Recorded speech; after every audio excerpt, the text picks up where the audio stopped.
Hola a todos, acá estamos grabando un nuevo video de algo que empecé a hacer ayer a la noche. Me acordé de una herramienta de virtualización que en algún momento supe usar y lo supimos usar en el trabajo en producción, allá por el año 2009, 2010, cuando empezamos a indagar e implementar tecnologías de virtualización. Y esta, así como pueden estar viendo en la pantalla, se trata de Proxmox, un entorno de virtualización del lado del open source que fue creciendo con el tiempo y bueno, a llegar al momento que hoy ofrece servicios o producto, una línea de producto de Proxmox que es bajo suscripción. Se lo puede seguir usando, se lo puede seguir instalando, pero bueno, el soporte corre por cuenta de uno cuando no se tiene ningún tipo de suscripción. Bueno, ayer recordando siempre surgen temáticas para implementar, para probar, y se me ocurrió volver sobre Proxmox y ver hasta dónde podía llegar utilizando Proxmox por un lado como entorno de virtualización y FreeNAS, que ayer me di con el nombre. Cuando les digo ayer era 12 de junio, hoy es 13 de junio de 2021, porque no es una emisión en directo, sino es una emisión grabada este video. Entonces, como les decía, por un lado Proxmox, ver hasta dónde podía llegar con la virtualización, todo esto armándolo a su vez en VMware Workstation, en este caso bajo Windows. Yo antes de decidirme a hacer el video lo hice sobre Ubuntu con VirtualBox, y ahora por las herramientas que estoy usando para grabar la pantalla sobre todo, lo estoy haciendo sobre Windows con VMware Workstation. Entonces, volviendo al tema, Proxmox por un lado como herramienta de virtualización y FreeNAS o TrueNAS como es ahora como herramienta open source para crear NAS, o lo comúnmente llamado storage. La idea es definir un storage utilizando la interfaz iSCSI, que es un estándar, y asociar ese storage a la tecnología o al DC virtualizado en Proxmox. Bueno, lado izquierdo tengo el workstation con las máquinas virtuales corriendo, ¿sí? NAS, el PB02 y el PB01. Esto vamos a cerrar, esto también vamos a cerrar y acá van a quedar solamente a modo de muestra eh, lo que está ejecutando VMware, ¿sí? Porque todo lo vamos a hacer mediante la herramienta de la consola web que traen estas herramientas. Bueno, nos logueamos en Proxmox.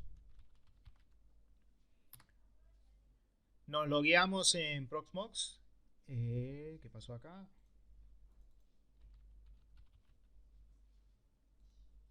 ¿Sí? Ahí, bueno, ahí nos logueamos.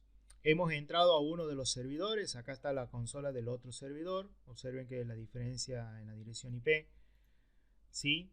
Entonces lo primero que se me ocurrió es pensar en una redundancia, y acá en el menú apenas ingresamos a Proxmox, a la consola, bueno, nos despliega el data center, nos despliega el equipo poseedor de los recursos para virtualizar, procesador, memoria, interfaz de red y otras cosas, almacenamiento, ¿sí? Y después dentro de las opciones de lo que se puede hacer a nivel data center, tenemos acá la posibilidad de crear un clúster.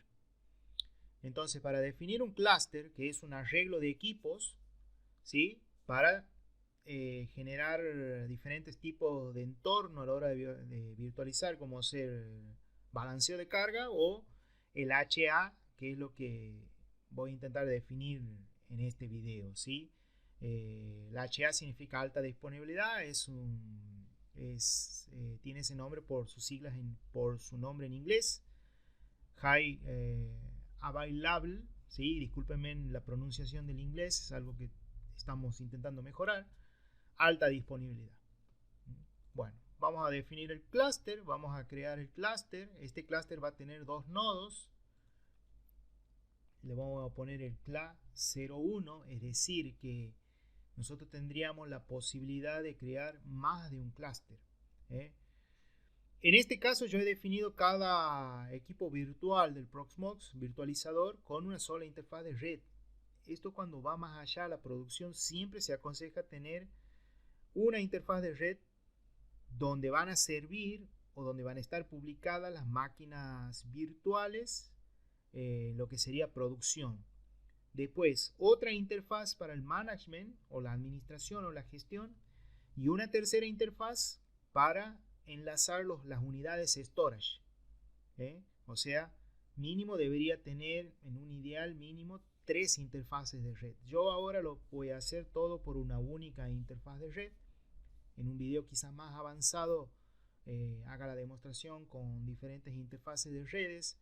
Se pueden balancear las interfaces de redes, digamos, tener dos para producción y que hagan un balanceo entre ambas y asegure la redundancia y la disponibilidad también a nivel de placa de red. O sea, hay muchas cosas como para ver en Proxmox y sacarle provecho. Entonces yo acá estoy poniendo cluster 01, lo voy a crear, ¿sí? Ahí ya está el clúster creado. Voy a cerrar esto. Voy a ir al PV02. Voy a ir al clúster. ¿Sí? Con este PV02 voy a hacer un join cluster. O sea, me voy a unir. Previamente tengo que sacar el join information, que es toda esta información. ¿Sí? Acá vamos a copiar la información. ¿Sí? Ahí está copiada. Tiene la IP, tiene un fingerprint, o sea, una huella dactilar del clúster y esta información. Y voy al segundo equipo, vamos de nuevo, ¿sí? También vamos a clúster y hacemos join cluster, para unirnos a un clúster. Ahora, cada equipo que vayamos definiendo o creando o agregando a la infraestructura, ya se va a ir acoplando. La idea es acoplarse al clúster. Acá vamos a suministrar el password de donde se generó el clúster y acá nos da un mensaje de error de join cluster abortado, ¿sí? Vamos a intentar de nuevo.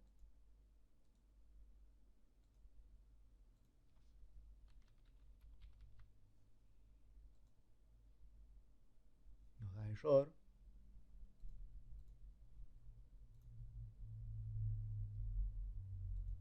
Vuelvo a copiar la información. Voy a cerrar esto.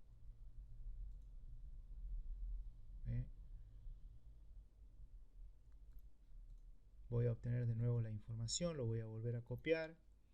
Vamos a intentar una vez más. Si no, voy a pausar el video y voy a ver de qué se trata.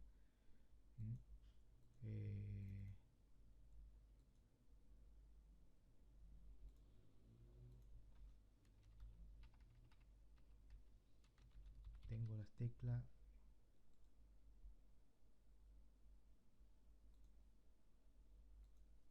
Bueno, voy a pausar el video y ver por qué o a qué se debe el error que no me puedo unir.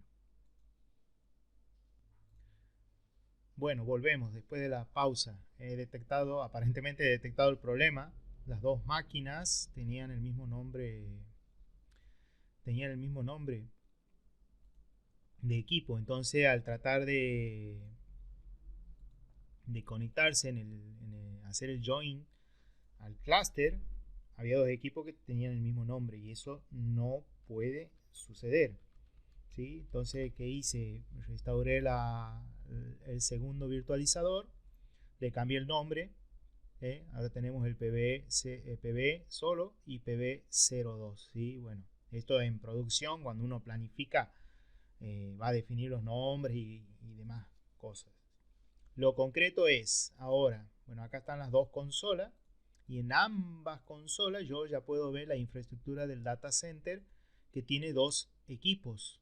¿sí? Dos virtualizadores, dos hardware de virtualización que proveen sus recursos, memoria, disco, interfaz de red, procesador, etcétera. Les repito, todo esto yo estoy virtualizando, porque acá tengo la interfaz del VMware Workstation como para mostrarles que son 3 máquinas que están funcionando. Sobre eso estoy definiendo un data center con Proxmox. Esto es lo fantástico que tiene la virtualización que nos permite hacer pruebas, obviamente contando con recursos en el equipo. En este caso yo le asigné 3 máquinas, 8 GB de RAM a cada una, o sea, mínimo tenemos que tener 24 más la RAM para el operativo, o sea, 32 GB como para hacer estas pruebas más o menos bien, ¿sí? Bueno, entonces ya tenemos definido el clúster. Ahora vamos a ir al HA y vamos a definir ¿sí?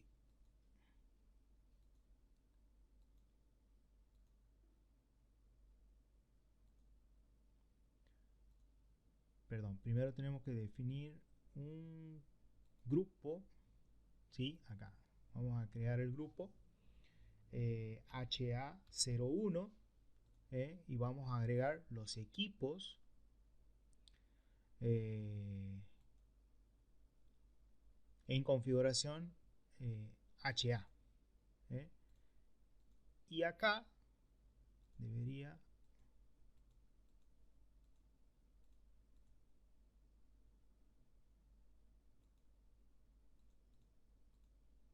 quórum, ok. Tenemos los grupos, tenemos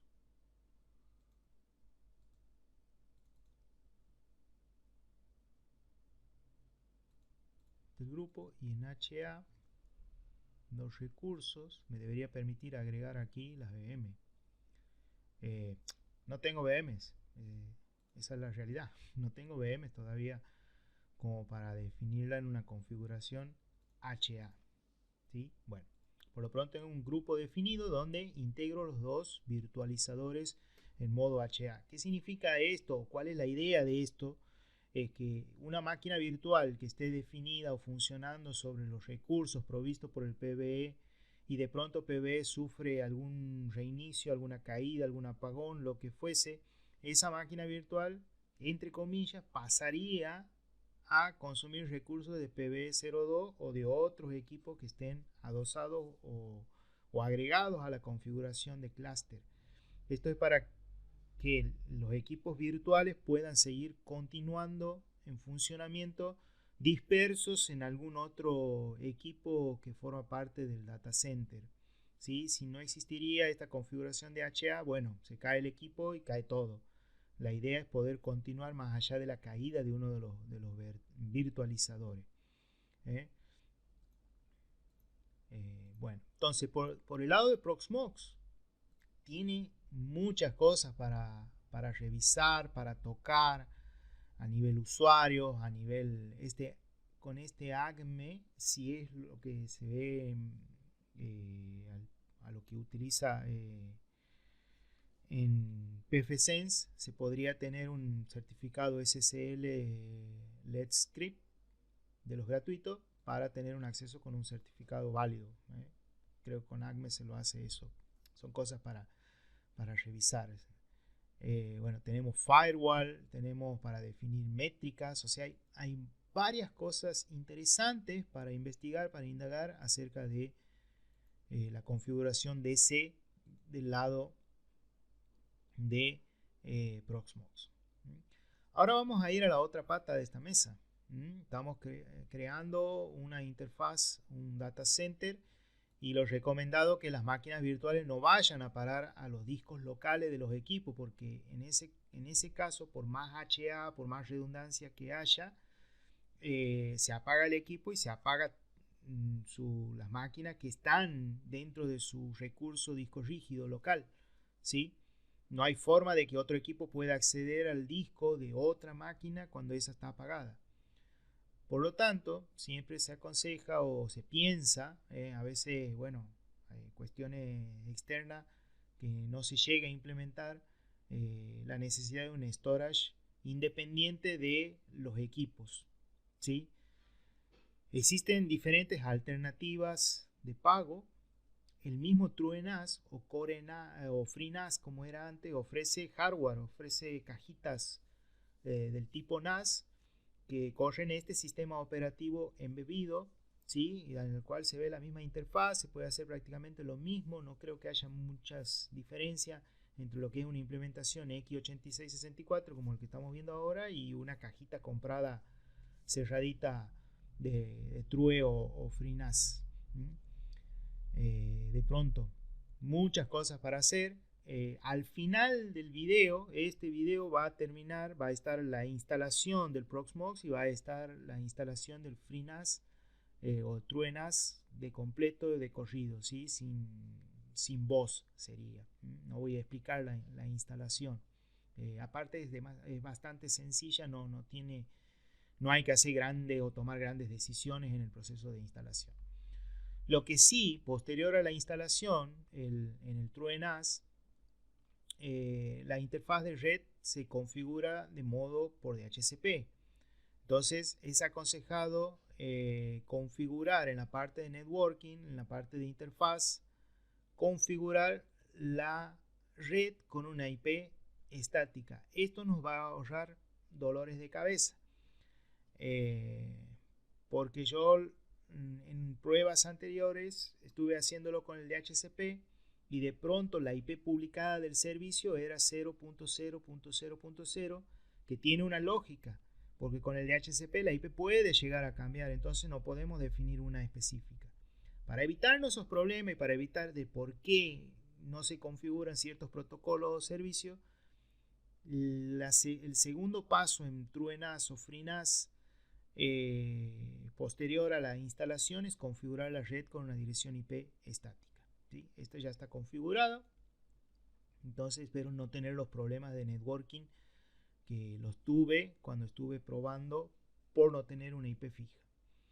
Bueno, ahora lo que tenemos que hacer, FreeNAS, yo en la máquina virtual del FreeNAS, que acá voy a entrar al settings o a la configuración del equipo virtual, le he definido, está el disco rígido donde está instalado el sistema operativo TrueNAS y después he agregado 4 discos rígidos de 100 GB. O sea, esto para la demo es más que suficiente, es más, está sobrando por ahí.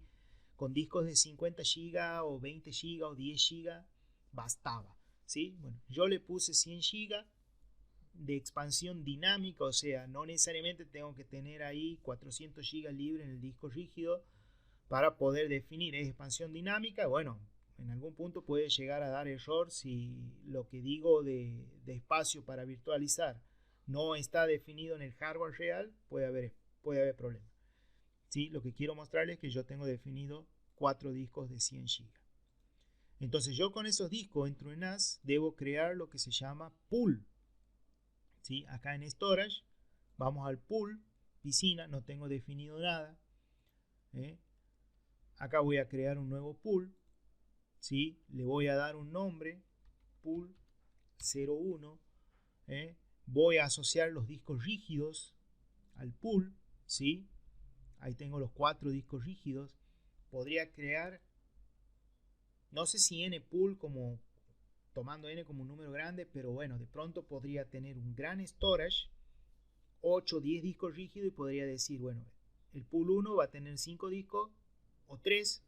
Supongamos un equipo con 9 discos, entonces yo puedo crear 3 pools de 3 discos cada uno. ¿Por qué 3 discos? Con 3 discos yo ya puedo tener un nivel de RAID de lo más confiable, como ser un RAID 5, por ejemplo. Acá no lo nombra como RAID 5, pero ya más o menos lo voy a decir cuando lleguemos a esa parte. Entonces, voy a crear el pool, voy a agregar los discos. Acá está la opción de encriptar, si se desea, o sea, todo dato, cuando se habla de encriptación, todo dato que va a llegar al disco rígido no va a llegar, qué sé yo, como el archivo Word que lo solemos ver, sino va a llegar encriptado, va a ser una cosa ilegible hasta que se suministre la llave de apertura del disco rígido, ¿sí? Va a ser información encriptada. Esto en ambientes de producción donde se va a manejar datos sensibles y esas cosas, siempre es altamente recomendada la encriptación. se penaliza con la encriptación. ¿Por qué? Porque reduce la performance de los discos. Pero bueno, son cuestiones a tenerlas en cuenta, ¿sí? Bien, acá está la opción del RAID. En este caso me ofrece solamente RAID Z, RAID Z2. Si hubiera tenido un quinto disco me va a ofrecer un RAID Z3. Estos RAID Z están asociados al RAID 5, RAID 6, donde el RAID 5 se necesita 3 discos como mínimo, donde uno va a ser de paridad. Entonces la probabilidad de falla es 1 sobre 3. O sea, todo va a andar bien si solamente falla un único disco, la tolerancia, ¿sí? Si en un RAID Z fallan 2 discos de 3, se cae el arreglo. En el Z2 necesitamos mínimo 4 discos, donde la tolerancia falla es el 50%, es decir, pueden fallar 2 discos y con los 2 restantes continuar en producción. Y para hacer un RAID Z3 necesitaríamos un quinto disco, donde ahí pueden fallar hasta 3 discos. Obviamente, cuanto más seguro lo hacemos el RAID, menos espacio de almacenamiento vamos a tener. Entonces yo defino un RAID Z, donde solamente un disco podría llegar a fallar. Este disco particularmente no me lo está detectando como SSD. A ver, yo estoy virtualizando. El archivo que representa este disco puede estar en un disco mecánico, pero a la hora de mostrarlo lógicamente podría definirlo como un SSD, ¿sí? Esas cosas, digamos, que por ahí dicen, no piensen que porque diga SSD estoy sobre un SSD. Esto va por otro lado. Entonces he definido el pool, la cantidad de discos, el tipo de RAID, y ya estaríamos listos para crear el pool. Confirmamos y creamos el pool. Ahí se va a llevar un tiempito. Ya tenemos un pool de datos definido, ¿sí? ¿Qué es lo que nos toca hacer o deberíamos, el siguiente paso? Es el sharing, ¿sí? Y acá está el block shares por iSCSI. Esto es algo bastante estándar, que es una interfaz por el cual podemos asociar storage a infraestructuras de virtualización. En este caso lo estamos haciendo a Proxmox. Lo podríamos hacer con VMware SXI, Hyper-V, ¿sí? Es una de las tantas formas de compartir un storage con una infraestructura de virtualización. Es lo más estándar. Quizá no sea lo más rápido, quizá no sea lo más seguro, pero con esto mínimo funciona y va. Entonces vamos a utilizar para definir el block share mediante iSCSI, vamos a utilizar el wizard, un asistente. Entonces yo lo voy a poner acá el nombre iSCSI 01 a nivel de device, puede ser a nivel de archivo, yo lo voy a definir a nivel device. Vamos a crear un new device. ¿Dónde lo vamos a crear? En el pool que acabamos de crear previamente, ¿sí? Ahí lo vamos a crear. El tamaño yo le voy a dar 200 GB, o sea, queda la posibilidad de crear un segundo share o segundo dispositivo iSCSI, con el espacio que quede disponible. ¿Cómo se va a compartir esto? Y observen otra vez, entra en juego SSD, que va más allá de que el archivo esté en un disco SSD o no a la hora de virtualizar, ¿sí? Tiene distintas técnicas. Yo lo voy a dejar en esto. Las otras opciones habría que analizarlos, habría que revisarlos para ver cuál se adapta mejor para quizá un equilibrio entre performance y seguridad. No hay que dejar de lado o sacar de foco el tema de la seguridad. Y cuando hablamos de seguridad, la velocidad tiende a reducirse, ¿sí? Cuanto más seguro es más lento, pero en algunos casos es preferentemente que sea seguro, y aunque se penalice un poco con el tema de velocidad o rendimiento. Hacemos siguiente, vamos a definir el portal, vamos a crear un nuevo portal, ¿sí? En este caso, para ahorrarnos pasos en la configuración, no voy a utilizar autenticación. En un ambiente de producción es necesario autenticar por cuestiones de seguridad. Discovery Authentication Group lo vamos a dejar ahí, ¿sí? Y sobre la IP que va a estar escuchando o va a estar funcionando este portal es la IP fija del TrueNAS.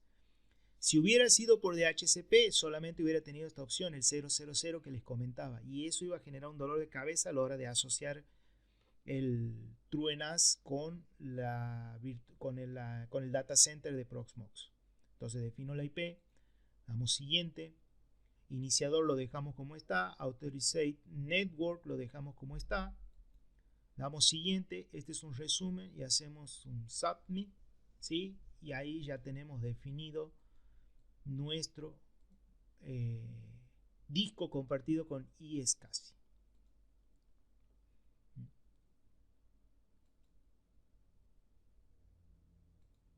Habilitamos el servicio, ¿sí? Acá vamos a ver en servicio y vamos a ver que está funcionando iSCSI. Voy a volver sobre los pool. Acá tenemos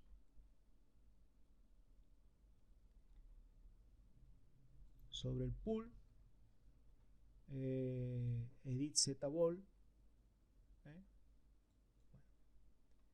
Este es el pool, son los discos. Y creo que si no olvido ningún paso, ya estamos listos para conectarnos con nuestro data center al storage mediante iSCSI. Entonces, nos logueamos si se hubiera cerrado la sesión, nos paramos en data center y dentro de data center vamos a storage. En storage van a aparecer las LUM locales o los discos locales de cada uno de los equipos, ¿sí? Vamos a agregar, vamos a iSCSI. Acá vamos a poner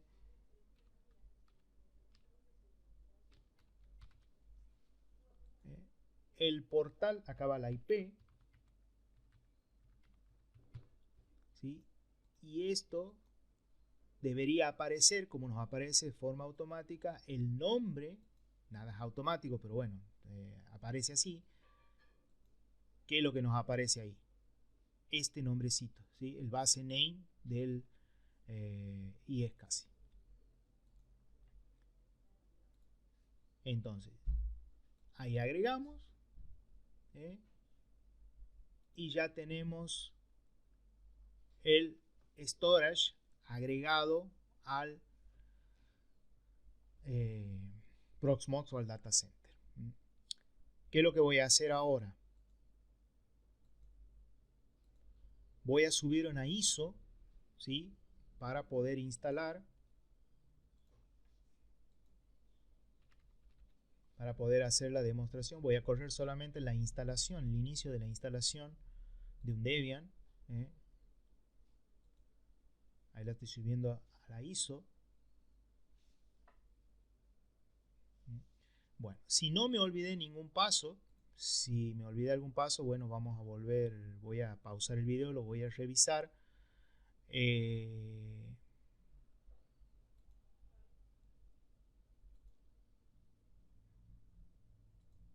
Bueno, ¿sí?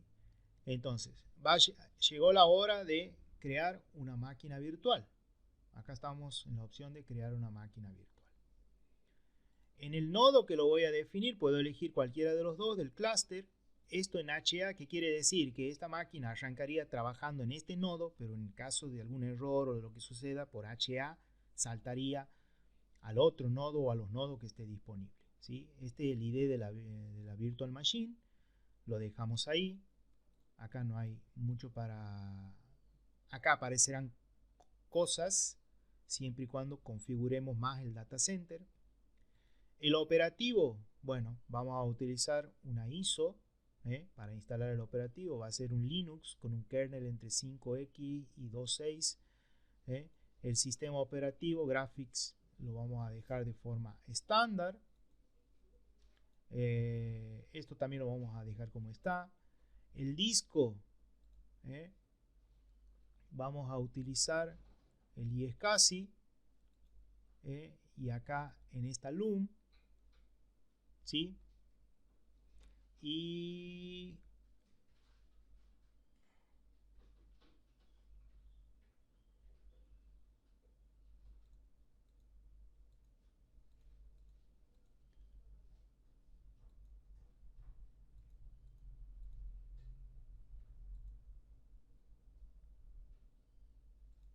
vamos a decir las cantidades de CPU. Bueno, acá yo lo voy a dejar en uno solo.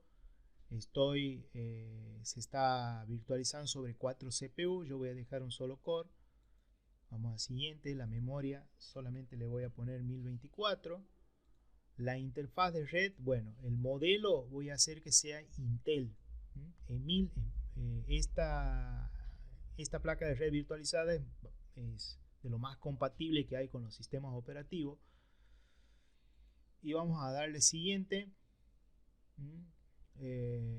Si no tenemos ningún problema, nuestra máquina virtual, ¿sí?, ya estaría en condiciones de ser encendida.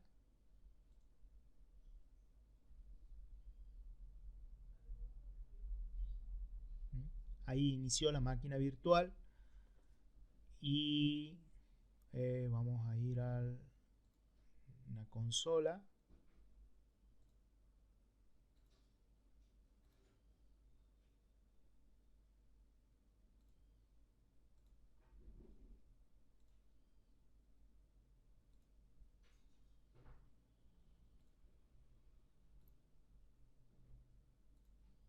Me está dando error para ingresar a la consola. Vamos a ver el sumario.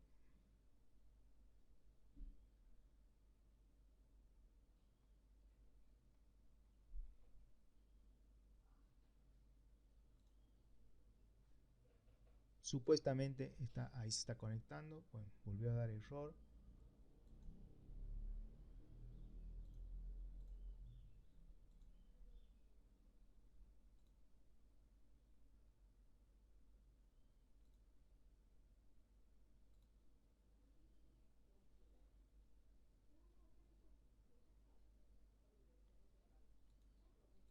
Eh,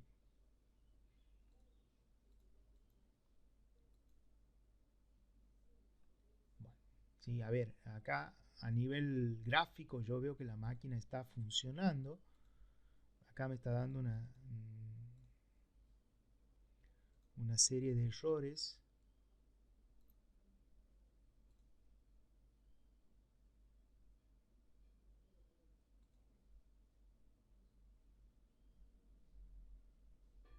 Lo que no recuerdo, a ver, vamos a las opciones, la parte del disco rígido.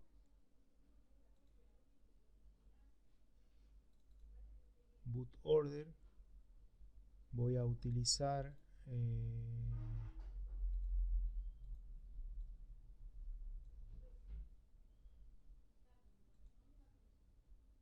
he cambiado el orden de arranque.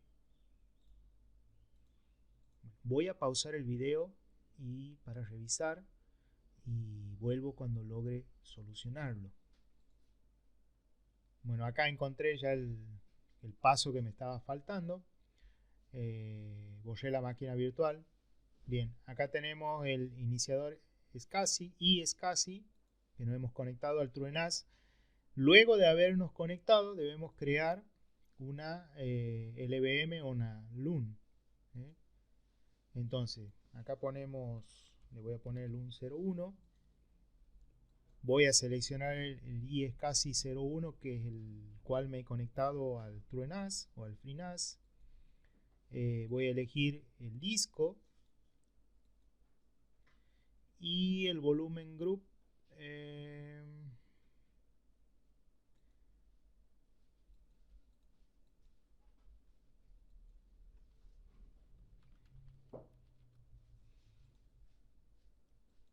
Voy a poner esto como nombre del volumen group. ¿Qué tipo, qué es lo que va a almacenar? Disco, disk image, imagen, o sea, las ISO o contenedor de máquina virtual. Entonces ahí agregamos, ¿sí? Ya acá está el LUM 01 y es lo que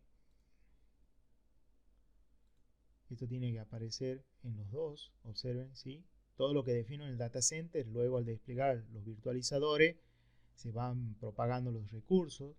Es un recurso del data center y no propio de cada virtualizador. Entonces ahora sí podría crear la máquina virtual, ¿sí? Es un paso que me había olvidado previamente. Debian.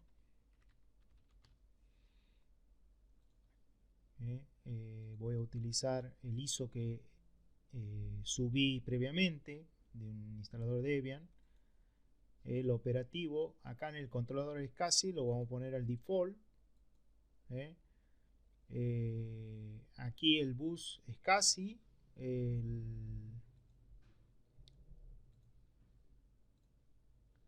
acá voy a elegir el storage, el LUN01, ¿sí? Y el espacio que le voy a dar 50 GB como para hacer la demo de a ver si corre la instalación. CPU le voy a poner el número de core 2. Cada virtualizador tiene 4 core. Memoria RAM 1024, o sea 1 GB de los 8 GB que tiene cada una, ¿sí?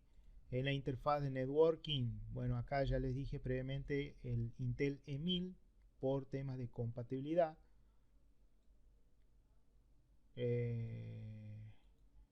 Vamos a deshabilitar el firewall sobre esta interfaz, y en el switch que va a estar conectado va a ser un bridge al VMBR0. Resumen, vamos a tildar que se inicie cuando finalizamos, y nuestra máquina virtual debería estar iniciando. Hacemos doble clic y aguardamos a ver si seguimos teniendo la falla que no se conecta.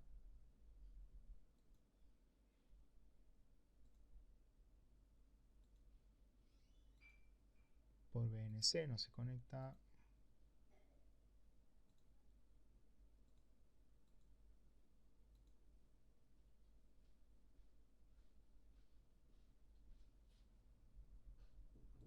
Nos da error al conectarse a la máquina virtual.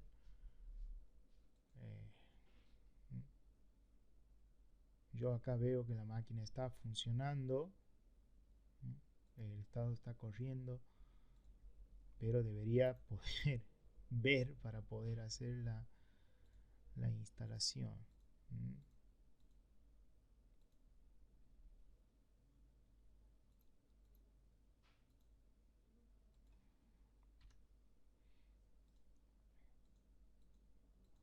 Si no logro acceder de esta forma, no hay forma, digamos, de poder examinarla a la máquina virtual. ¿Qué otro problema podrá estar sucediendo? Voy a volver a pausar el video.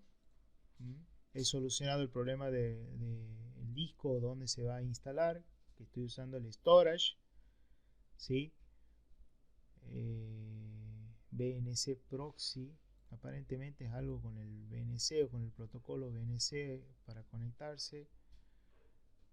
Bueno, voy a pausar el video y porque deseo que vean el proceso de instalación, al menos que boote el instalador del Debian. Con eso ya estamos más que suficiente, ¿sí? Así que pauso el video, soluciono el problema que booté y damos las conclusiones finales.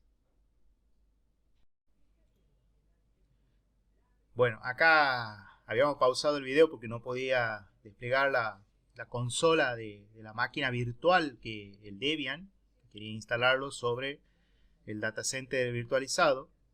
Acá les voy a mostrar cuál es el problema. Primero nos va a entrar acá lo hemos errado, falta una letra. Ahora sí. Bueno, ¿sí? Nos daba el error de que no se podía conectar a la consola y la máquina efectivamente está funcionando. Bueno, es un problema que estaba sospechando que era. ¿Por qué? Porque yo estoy accediendo a estas IP que son pertenecientes a la configuración NAT del Workstation. Aquellos que tengan conocimiento o experiencia de uso en el Workstation saben que una de las redes es del tipo NAT.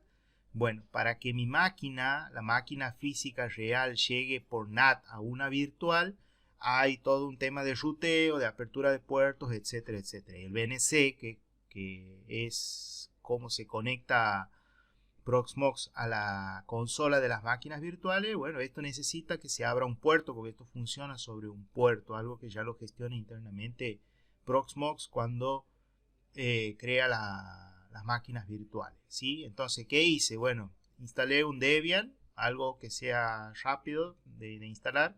Instalé un Debian, como lo pueden ver acá, que está corriendo. Y este sí ya está en NAT a mismo nivel de red que el datacenter Proxmox. Y acá, como pueden ver, estamos en el nodo PBE, la máquina virtual, y ahí se conecta ya la consola, ¿sí? Y yo le voy a hacer doble clic.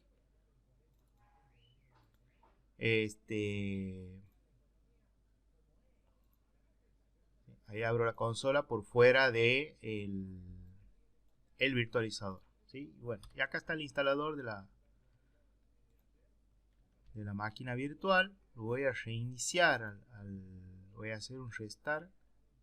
A ver qué hizo acá. Avanzó el instalador, parece, ¿sí? Ahí está corriendo el instalador. ¿Sí? Acá voy a elegir español, Argentina, latinoamericano lo vamos a dejar. Bueno, avanza el instalador del Debian. Como pueden ver, estoy corriendo una máquina virtual que se ejecuta sobre el datacenter virtualizado. La he declarado en el PBE. Esto habría que configurar el tema del HA para acá aparece la máquina virtual, la máquina, la VM100, ¿sí? Ya me permite configurar el tema del HA por si sucede sucede algo con el nodo donde se está ejecutando en este momento, que es el PBE. Entonces agrego esto y ya tenemos una política de HA para la VM100, que en este momento se está ejecutando en la PBE, ¿sí? Y en cualquier ocurrencia, bueno, pasará al PBE 2. Ese es el HA. ¿Dónde está el...? Bueno, acá está el instalador, ¿sí? Vamos a cerrar acá de fondo. Nos pide clave de superusuario. Bueno, esto es la instalación de un Debian. Voy a completar el proceso para que avance y les voy a mostrar. Esto ya va a ser por fuera por el navegador donde estaba trabajando previamente. Vamos a utilizar todo el disco. No vamos a entrar en detalles de personalización sobre el operativo que estamos instalando, porque esto es una demo para que puedan ver cómo cómo corre una máquina virtual sobre Proxmox. Bueno, ahí está la instalación, ¿sí? Me voy a valer del navegador que tenía acá para ver algunas cosas, sobre todo los dashboards de lo que va sucediendo. Bueno, acá tenemos un resumen. El status es ok, no tengo ningún equipo o nodo del data center en offline, los dos están online, están corriendo. Este es el nivel de utilización del CPU, 8%. Recuerden que todo está virtualizado en Workstation, y sobre lo que he virtualizado en Workstation está corriendo una máquina virtual, o sea, estamos haciendo virtualización de virtualización prácticamente. Ahí dejamos que nuestro Debian avance en la instalación. Bueno, acá la alerta de que no tenemos ninguna suscripción. El estado del HA, ¿sí? La configuración HA. Entonces, ¿qué es lo que hicimos nosotros? Hemos instalado dos máquinas con Proxmox. Hemos declarado un clúster. Luego de tener un clúster funcionando, nos fuimos a TrueNAS, utilizamos el TrueNAS, acá está el dashboard del TrueNAS. Definimos un disco a través de iSCSI, lo compartimos a través del iSCSI. Se habilitó el servicio de iSCSI, como figura acá, ¿sí? Para configurar el disco compartido por iSCSI utilizamos el Wizard, el asistente. Luego nos fuimos al Proxmox, a Proxmox, ¿sí? En Storage lo que hicimos primero es asociar a nivel iSCSI ese disco que hemos creado dentro de NAS, y luego hemos creado una LUM 01 con el del tipo LVM para que ese disco esté disponible para almacenamiento o imágenes. Cuando ve acá el disco de imagen son las populares ISO. Entonces, tenemos un data center con un producto gratuito. Si se quiere algo más de Proxmox, habrá que pagar algún tipo de las suscripciones que ofrece. Y bueno, con eso se generará o se obtendrá soporte sobre todo. ¿Sí? Si no se tiene soporte, bueno, habrá que avanzar solos en la implementación. Proxmox anda muy bien. Una de las ventajas que yo le veo, que eso ya va a debate, a opinión, no quiero decir que los servidores o que no son necesarios servidores, de hecho son necesarios los servidores, el hardware del servidor. ¿Por qué? Porque los servidores vienen con cierta configuración, por ejemplo, fuente redundante, redundancia a nivel placa de red, redundancia, la posibilidad de tener discos en RAID, con controladora RAID compatible mínimo 5, y esas cosas no se pueden dejar de lado en implementaciones de infraestructura. ¿Por qué? Porque estamos hablando de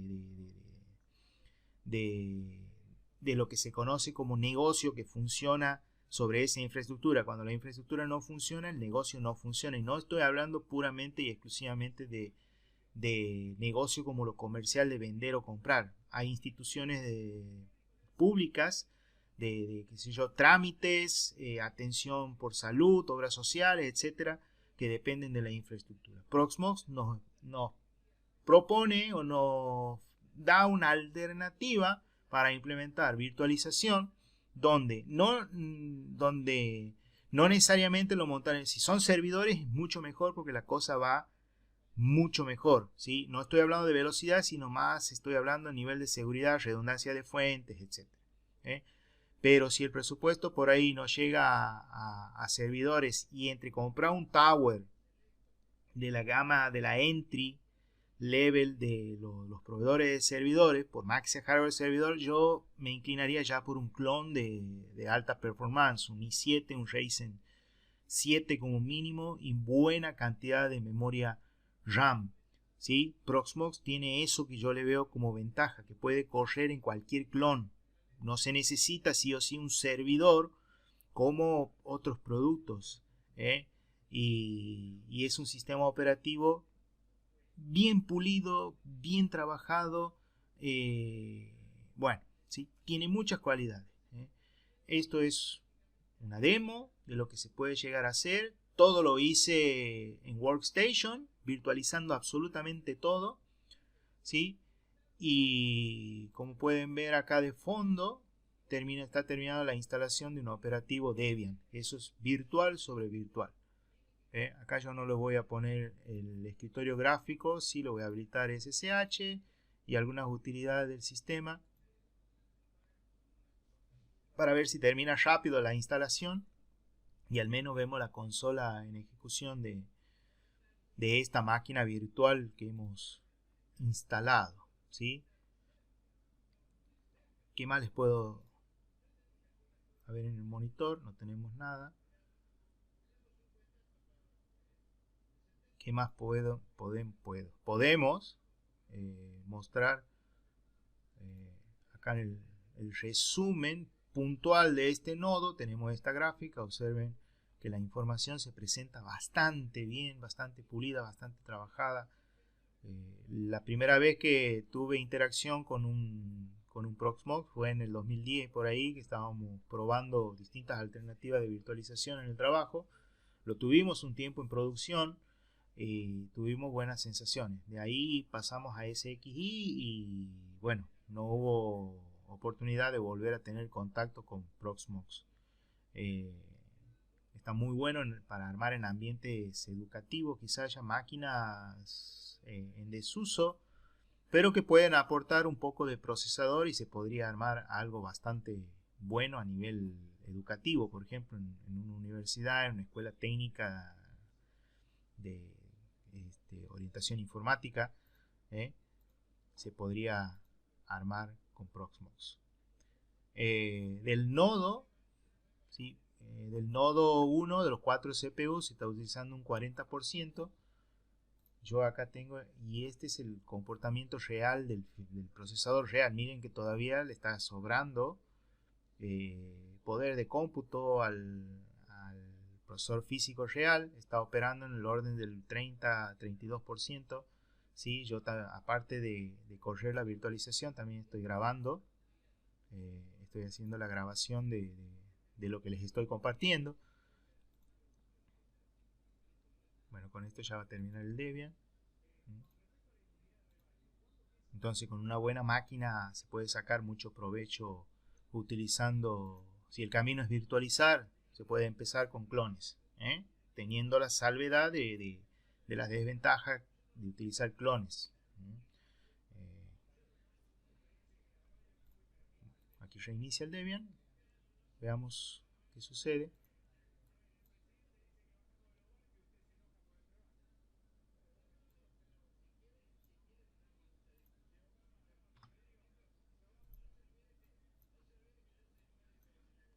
Voy a cerrar esto, ahí está, ahí se ve un poco mejor. Bueno, ahí está arrancando la máquina virtual. Vamos a hacer un login.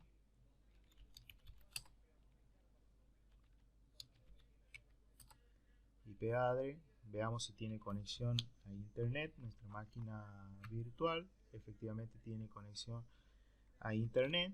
Si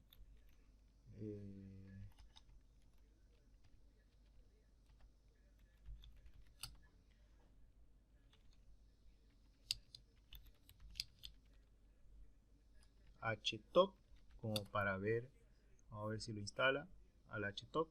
¿Sí? Lo que quiero mostrar